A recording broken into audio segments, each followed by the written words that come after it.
Hace muchos años en la ciudad de Salto se dio un hecho de características históricas y únicas. Un grupo de trabajadoras afiliadas a un sindicato y a su vez empleadas del sindicato ocuparon el sindicato por un reclamo de condiciones de trabajo y de dinero adeudado. Estamos hablando con una de esas compañeras que ocupó el sindicato, 13 trabajadoras, y vamos a recordar un poco la historia. Banco de Crédito, Riloman, cómo se dio esa situación y dónde trabajaban ustedes y por qué terminaron siendo empleadas de un sindicato y a su vez afiliadas. Bueno, nosotros trabajamos para la empresa Riloman, Sociedad Anónima, una empresa de crédito muy grande de acá en el Uruguay, que era colateral al Banco de Crédito. Cuando pasó el tema del quiebre de la tablita famoso, bueno, se liquidaron los bancos, entre ellos el Banco de Crédito, y la empresa de nosotros como que quedó sin dueño. Nosotros después, al tiempo, nos enteramos de que era Moon el dueño del Banco de Crédito y que habían pasado aparentemente algunas deudas del Banco de Crédito a la empresa Riloman, y los papeles que certificaban que él era el dueño habían desaparecido. Por lo tanto, la empresa Riloman queda sin dueño. Nadie es el dueño y nadie se hace cargo. En eso viene el sindicato AEBU, nos asocia a todas y bueno, para defender nuestra fuente laboral y todo lo demás. Pasó un tiempo. ¿De qué año hablamos? Estamos hablando del año 2002, si mal no recuerdo. Y bueno, y ahí el gremio como que se hace un poco cargo de la empresa. Trabajamos unos años más, manteniéndonos con nuestro propio dinero, y en todo el Uruguay, ¿no es cierto? Porque éramos un montón de gente, de 300 y pico creo que éramos, trabajando en todo el Uruguay. Se mantuvo la directiva también en Montevideo, la directiva de la empresa, por un tiempo, hasta que, bueno, el sindicato siempre controlando todo eso, ¿no es cierto? Hasta que, bueno, se terminó el dinero de la empresa. Obviamente que los comerciantes ya no nos daban más créditos, o sea, no podíamos trabajar más con ellos porque no teníamos solvencia, no teníamos un banco de atrás que nos apoyara y estábamos medio ahí en stand-by, entonces no había mucha credibilidad en la empresa. Se terminó la plata, nosotros no cobramos los despidos, ninguna de las trabajadoras cobró los despidos correspondientes y las acciones y la empresa cierra. Las acciones de la empresa quedan en el Banco Central en custodia de AEBU. Y todo el mobiliario, todo lo demás se fue todo a remate, siempre controlado por el gremio. ¿De qué importe estaríamos hablando? Millones. No recuerdo muy bien las acciones, sino creo que era algo de entre 13 o 18 millones. Sí, teníamos referencia de 20 millones. Pero más o menos, sí, más o menos por ahí. Que nunca se supo qué pasó con eso después, ¿no? Porque, no sé, a mí me parece que si una empresa cierra, no tiene dueño, eso tendría que quedar en manos de los trabajadores o ver. Pero nosotros nunca más supimos de eso, creo que lo mantuvo muy herméticamente siempre a ese asunto. Y bueno, se remató todo, los mobiliarios, todo, y todo fue manejado también por el gremio, por AEBU.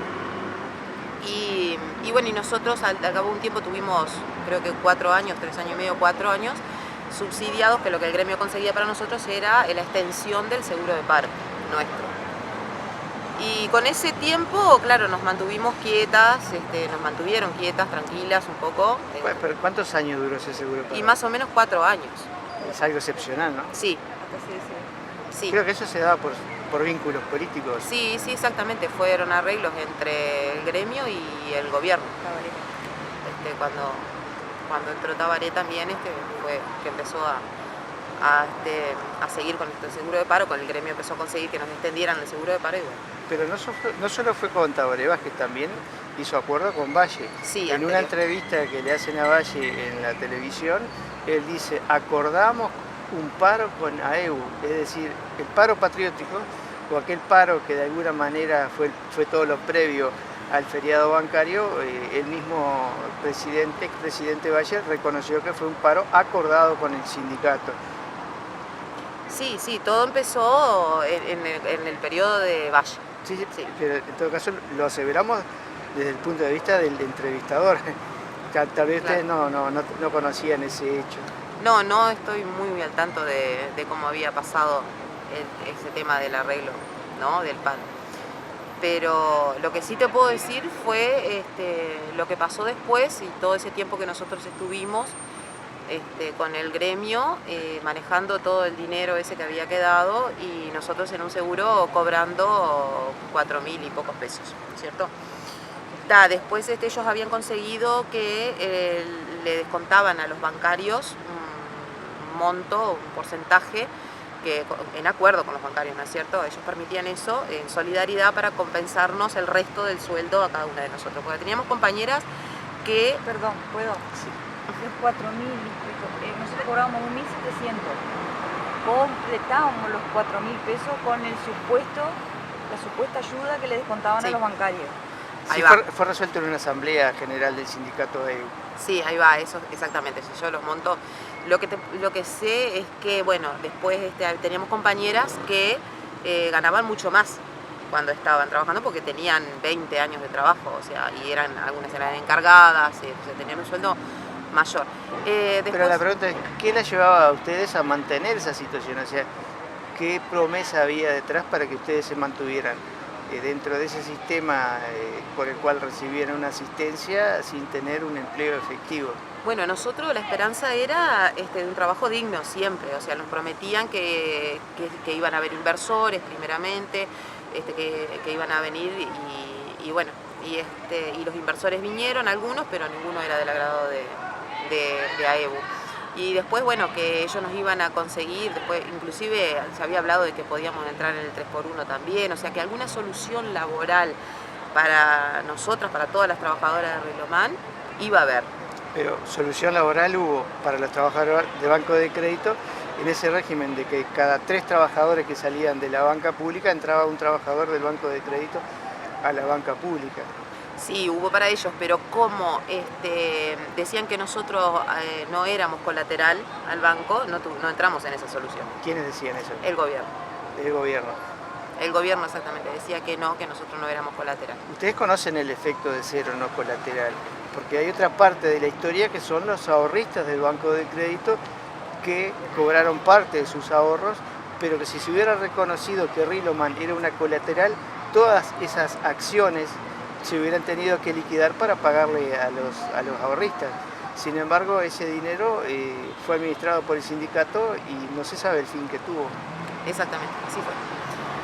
Así fue, no se sabe nada de qué fue lo que pasó con eso. Y bueno, y así pasaron los años, nos tuvieron con la esperanza siempre de tener un trabajo digno, de trabajar 8 horas como trabajábamos antes y bueno, y de ganar lo que ganábamos antes, hasta que formaron la cooperativa CSE, que la formó el gremio de AEBU porque nos llamaron un día a todas para una asamblea en Montevideo, y cuando llegamos a Montevideo lo primero que hicimos fue 2 colas, así, 2 filas, y teníamos que firmar unos papeles. Cuando entramos a la asamblea resulta que esos papeles eran ya porque ya estaba todo conformada la cooperativa, o sea, no era que nosotros levantamos la mano para ver si se formaba o no, o sea, ya estaba formada. Y la comisión directiva de la cooperativa, paradójicamente, no era ninguno de funcionarios de la cooperativa, eran integrantes del gremio de AEBU, únicamente, que supuestamente iba a ser por un periodo corto, donde sí en la asamblea se nombraron después suplentes, que iban a ser los que iban a tomar las riendas de esa cooperativa que ellos formaron. Bueno, nunca pasó eso, siempre se manejó AEBU, o sea que ellos eran los que manejaban toda la cooperativa, nosotros no. Inclusive pedíamos asambleas por una cosa u otra y nunca se nos dio, nunca nos dieron las asambleas que pedíamos. En ese transcurso de tiempo muchas trabajadoras fueron consiguiendo alternativas y retirándose de esa situación. Sí, exactamente, muchas se fueron, muchas consiguieron otro trabajo y pensándolo después fríamente uno se dio cuenta de que era lo que se estaba buscando, de que se redujera en lo máximo el personal que tenían. Se diera un desgaste, digamos. Claro, que se diera un desgaste en las personas y bueno, fueron muchos años, ¿no? Fueron muchos años donde muchas se fueron, terminaron yéndose. Y esa cooperativa después empezó a tener... a ver, había una lista mayoritaria dentro de la cooperativa, dentro del gremio del gremio de AEBU, y nosotras, la mayoría, por ejemplo acá en Salto, no sonábamos ni tronábamos con el tema político sindical, o sea, no nos metíamos en nada en ese asunto. no teníamos una lista ni por un lado ni por el otro. Pero empezamos a notar diferencias con las que sí estaban dentro de la lista mayoritaria del gremio. Preferencias y bueno, un montón de casos que se fueron dando y nosotras, las 13 que terminamos ocupando nuestro lugar de trabajo más adelante. Ese lugar de trabajo estaba en el propio sindicato, ¿no? Claro, la oficina de la cooperativa acá en Salto, de CSE, estaba dentro del mismo sindicato.